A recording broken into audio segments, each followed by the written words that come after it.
Alright guys, in this one I want to talk about drawing organic materials and using background and foreground elements to sell a sense of scale in a piece.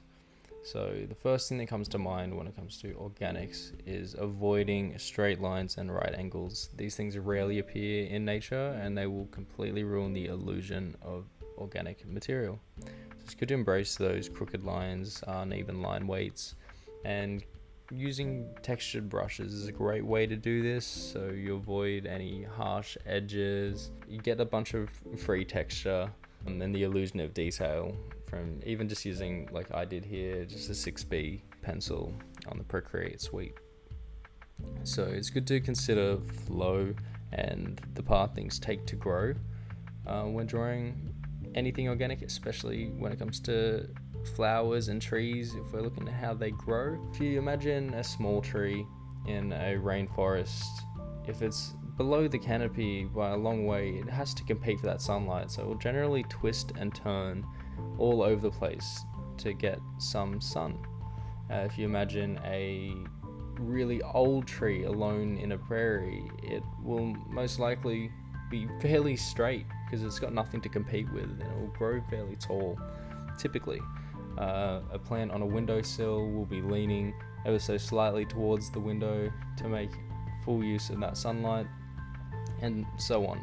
So when I'm drawing a tree creature here, I will start at the base and I'll have it twist all the way to the central mass, and I'll have branches sort of growing upwards and outwards from the shape, but essentially I want the leading lines to be going towards the central mass. It's also important to consider how things might decay. This is especially important when drawing landscapes with lots of rocks, maybe mountain faces or canyons. For instance, at the top of a canyon might have a very sheer drop, but to the bottom there would be lots of smaller rocks where they've fallen from the top over the years. So that makes sense in a scene. It's also important to consider the climate when you're drawing organic materials. For instance, if it's in some sort of tropical rainforest, rock faces will still have moss and vines all over them, which is great when considering design and where your piece is and how you'd like to compose it. Now, one of the easiest ways to sell these organic materials is using texture and random textured brushes all over the place. Learning shapes and shades is one thing, but to really get a solid foundation, using the illusion of detail, it is one of the easiest ways to make you look a lot better at drawing than you are. You don't need to go in there with a really fine line pen or pencil and work out every tiny little detail, although I do love to do that when I'm drawing traditionally, but digital painting is the gateway. I swear you can do anything. So using these brushes with uneven edges that don't leave straight lines or crisp lines is a great way to make things look organic and really sell environment scenes or otherworldly characters or even human beings. We've got no straight lines on us, no perfect right angles in our bodies. So it's important to keep that in mind when drawing shapes and characters and, again, organic materials.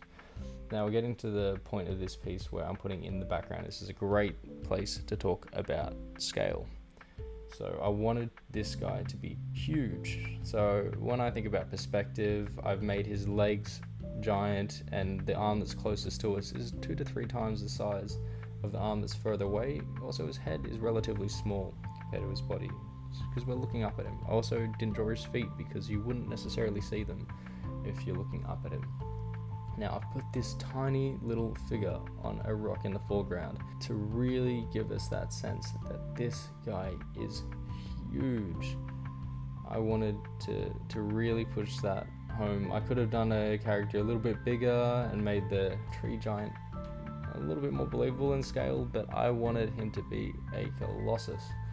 So that was an easy way to really sell that sense of scale, is using background and foreground elements like a tiny figure as just a point of reference. It also gives the piece a cool story. Well, thanks for watching. I'd love to go more in depth with a few of these ideas in future, but with these time-lapse paintings, I don't have all that much time. The download for this piece will be in my Patreon in the description down below, and a like and subscribe would be greatly appreciated. Thanks guys, I'll see you in the next one.